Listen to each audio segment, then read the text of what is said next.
Hi friends, welcome to my channel.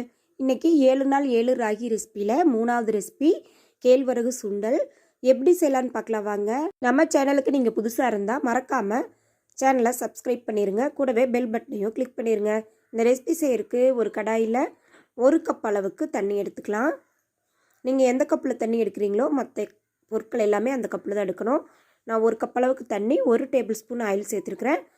ஒரு அரை teaspoon போல் உப்பு. இது வந்து நல்லா கொதிக்கணும். பாருங்கள், கொதிச்சு வருது. இந்த ஸ்டேஜில் நம்ம அடுப்பு ஆஃப் பண்ணிடலாம். நம்ம தண்ணி எடுத்த அதே கப்பால் ஒரு பவுலில் பார்த்திங்கன்னா 1 கப் அளவுக்கு ராகி மாவு எடுத்துருக்குறேன். இப்போ நம்ம கொதிக்க வச்ச தண்ணியை கொஞ்சம் கொஞ்சமாக சேர்த்துட்டு ஒரு கரண்டி வச்சு நல்லா கலந்து விட்டுருவோம். தண்ணி வந்து நல்லா சூடாக தான் இருக்கணும், கட்டி இல்லாமல் நல்லா கலந்துக்கலாம். ஒரு கரண்டியை வச்சு இது போல் கலந்து விட்டுருங்க. கொஞ்சம் கொஞ்சமாக சேர்த்துக்கோங்க, ரொம்ப சேர்த்துட்டிங்கன்னா குழஞ்சிரும். கொஞ்சம் கொஞ்சமாக சேர்த்து நல்லா கலந்துக்கோங்க.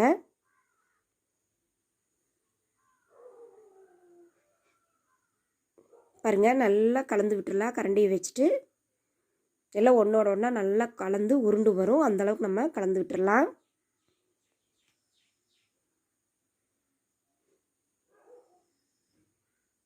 பாருங்கள், இந்த ஸ்டேஜில் வந்து நம்ம கரண்டி எடுத்துகிட்டு கையால் நல்லா நம்ம அழுத்தி பிசைஞ்சு கொடுத்துடலாம்.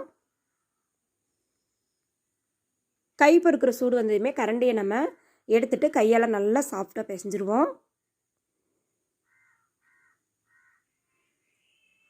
பாருங்கள், இந்தளவு பிசைஞ்ச போதும். இதிலிருந்து நம்ம சின்ன சின்ன உருண்டைகளாக ரெடி பண்ணிக்கலாம். நம்ம சுண்டல் சேப்புக்கு ரெடி பண்ணால் போதும். சுண்டல் சேப்பு அல்லது பட்டாணி சேப்புக்கு ஓரளவுக்கு குட்டி குட்டி உருண்டையாக நம்ம இதை ரெடி பண்ணி வச்சுருவோம். எடுத்து நல்லா உள்ளங்கையில் வச்சு நல்லா உருட்டினீங்கன்னா இது போல் குட்டி குட்டியாக நல்லா பந்தாக கிடச்சிரும் நம்மளுக்கு. பாருங்கள், எல்லாத்தையுமே நான் ரெடி பண்ணியிருக்கேன். நம்ம இட்லி பானையை தட்டில் வச்சு நம்ம இது போல் ஒரு துணியை போட்டுட்டு தண்ணி ஹீட் ஆனதுமே நம்ம ரெடி பண்ணி வச்ச ராகி உருண்டையை இதில் வச்சிடலாம். ஒன்றோட ஒன்றா கொஞ்சம் ஒட்டாமல் தள்ளி தள்ளி வச்சுருவோம்.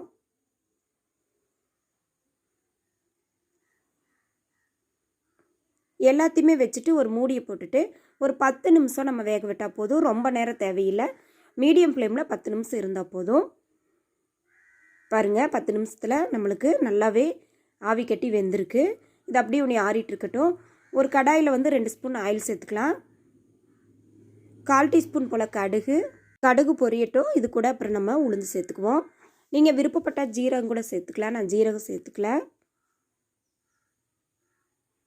பாருங்கள், கடுகு நல்லா பொரிஞ்சிருச்சு. இப்போ ஒரு அரை டீஸ்பூன் போல் உளுந்து சேர்த்துருவோம்.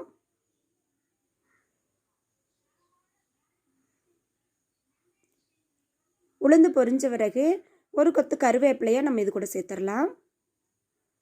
கூடவே 2 காஞ்ச மிளகாயை கிள்ளி சேர்த்துருக்குறேன். இது கூட நம்ம ரெடி பண்ணி வச்ச உருண்டைகளை இது கூட சேர்த்துக்கலாம். அது வீடியோ வந்து உங்களுக்கு மிஸ் ஆயிடுச்சு. சேர்த்துனா காஞ்ச மிளகாய் கருகாப்புல்லு பொரிஞ்ச பிறகு நம்ம ரெடி பண்ணி ஆற வச்சுருந்த உருண்டைகளை இது கூட சேர்த்துக்கலாம். அவ்வளோதான். கூடவே பார்த்திங்கன்னா நம்ம ராகி மாவு கலக்கியில் 1/2 டீஸ்பூன் உப்பு சேர்த்தணும்.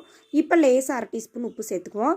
உப்பு சேர்த்துட்டு அடுப்பு லோ ஃப்ளேமில் வச்சுட்டு நல்லா ஒரு 2 நிமிஷம் போல் கலந்து விட்டுடலாம். இது கூட பார்த்திங்கன்னா ஃபைனல் டச்சாக ஒரு கைப்பிடி அளவுக்கு தேங்காய் துருவல் சேர்த்துக்கலாம். ஒரு அருமையான ஹெல்த்தியான டீ கூட சாப்பிட்றதுக்கு ஒரு ஈவினிங் ஸ்நாக்ஸ் ரெடி. ரொம்ப செய்கிறது ஈஸி தான். ட்ரை பண்ணி பாருங்கள் ஃப்ரெண்ட்ஸ். உங்களுக்கு தெரிஞ்ச ராகியில் வித்தியாசமான ரெசிபி இருந்தால் மறக்காமல் கமெண்ட் பண்ணுங்கள். அவ்வளோதான், சூப்பரான ராகி சுண்டல் ரெடி ஆயிடுச்சு. இந்த வீடியோ பிடிச்சிருந்தா சேனலை மறக்காமல் சப்ஸ்கிரைப் பண்ணிடுங்க.